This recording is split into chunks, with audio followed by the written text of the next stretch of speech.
This evening, we begin our series, Running with Romney, a look at possible running mates for presumptive Republican nominee Mitt Romney. We begin with a rising political star, Florida Senator Marco Rubio. From West Miami City Commissioner to Florida State House Representative to the youngest Speaker of the Florida House. Thank you, guys. I appreciate you coming by. To a long-shot U.S. Senate candidate backed by the Tea Party. What I think this debate should be about is the future of America. To the Republican frontrunner in one of the most watched Senate races of 2010. It is the office which you're about to enter. To a U.S. Senator in the spotlight, and now to something else. You are 41 at the end of May? Yeah. You're a U.S. Senator. I feel 42. Do you? Yeah. You're a U.S. Senator. Yeah. Who made it through a campaign that was, at the beginning, there was no chance for you. Now you are on a short list, whether you say so or not, for vice president. Do you ever pinch yourself and say, holy cow, how am I here? I pinch myself because of the understanding that I've been blessed with a real rare opportunity that few Americans ever get to serve their government and their people at this level. It doesn't escape me that less than half a decade ago, my family lived very different circumstances. My dad was a bartender, my mom was a maid. It was unimaginable that anybody in the next generation would be able to attain. I mean, this is what other people did, not, people that came from where they came from. So those things strike me. The other stuff is fleeting. What will matter is what I do here. Rubio's resume shows a politician on the move, and one who largely credits his success to hard-working parents who came to the U.S. from Cuba. I think that's a tribute to them, no doubt about it.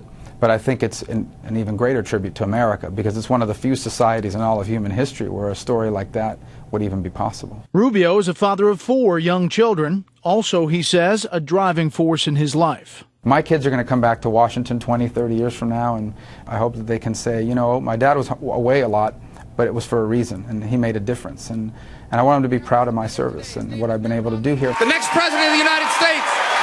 On the stump, Rubio hits home a message of fiscal discipline and limited government. What we need most from government is to create an environment that encourages people to go out and start businesses and grow their existing businesses. And you do that through a regulatory framework and a tax code that people understand and is predictable and they can comply with. As a member of the Senate Foreign Relations Committee and the Select Committee on Intelligence, Senator Rubio says the biggest foreign policy issue is American leadership in the world. Only America can put together the kind of international coalitions that it takes to confront everything from human trafficking to the issues revolving Iran and Syria. So an example of Syria. The Friends of Syria is a collection of a bunch of countries, all the Gulf states. About 80 countries are part of the Friends of Syria.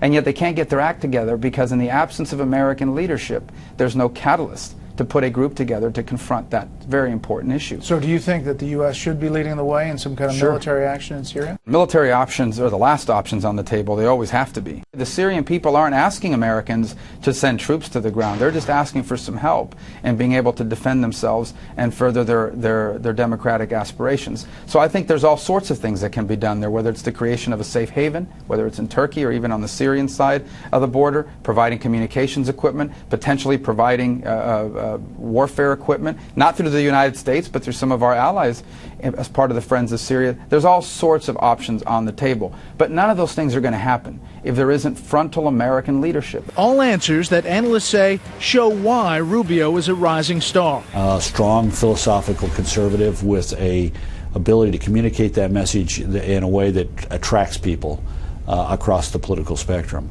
But young. Senator Rubio reportedly wowed foreign policy experts at the Brookings Institution last week in a private question and answer session.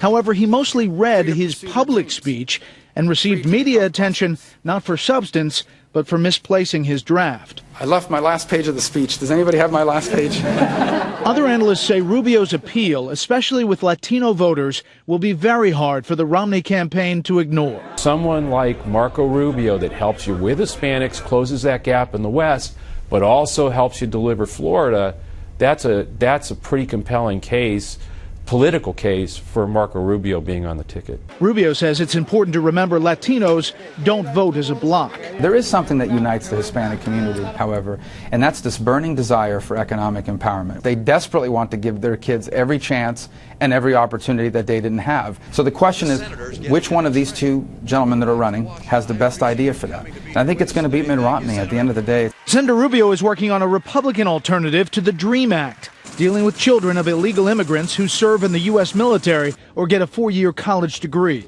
Can Republicans pass that? Can you get the Republican Party on board? The difference between my bill and the DREAM Act is the DREAM Act creates a special category to get your residency, and I think that would be counterproductive. So that's what we're working on. Again, the details is what people deserve before they take a firm position, and I hope people will give it a chance, because it's a good faith endeavor to deal with it. I think is a compelling issue. There are a lot of people out there who would like to see you on the ticket. Some have concerns about your past. One is this credit card. When you're Speaker of the Florida House, you charge personal expenses on this party-issued credit card. What happened with that? At the end of every month, we would get those statements. We would see what was on there that was party-related, and the party would pay that. If it wasn't party-related, I would pay that directly to American Express. Now, obviously, in hindsight, it looks bad, right? I mean, why are you using the party credit card at all? Well, some of these expenses were because a travel agent had the number, you know, the credit card number, and they billed it to that card instead of the other card. Sometimes it was just a mistake. I mean, literally just reached for the wrong card. But it's important people understand I did not bill personal expenses to the Republican Party of Florida. The Republican Party of Florida never paid my personal expenses. Never. But look, you know, I shouldn't have done it that way. It was lesson learned.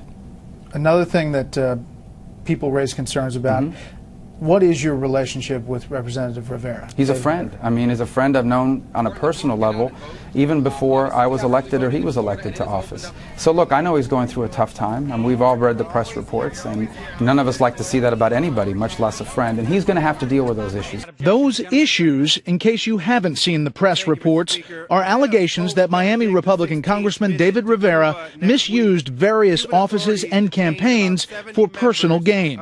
He's reportedly been under investigation by at least 5 different law enforcement agencies for a range of violations, including payments of more than $500,000 from gambling operations after legislation passed in the state house that he lobbied for.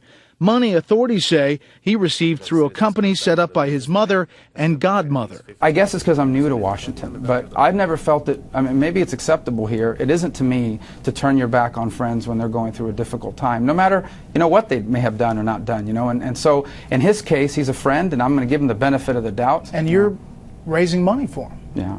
You're holding a fundraiser for him? Well, he's a friend. He's asked me to attend a fundraiser. He's accountable to the people of his district who elected him and are going to have to re-elect him. Rubio is hosting a fundraiser for Rivera in May.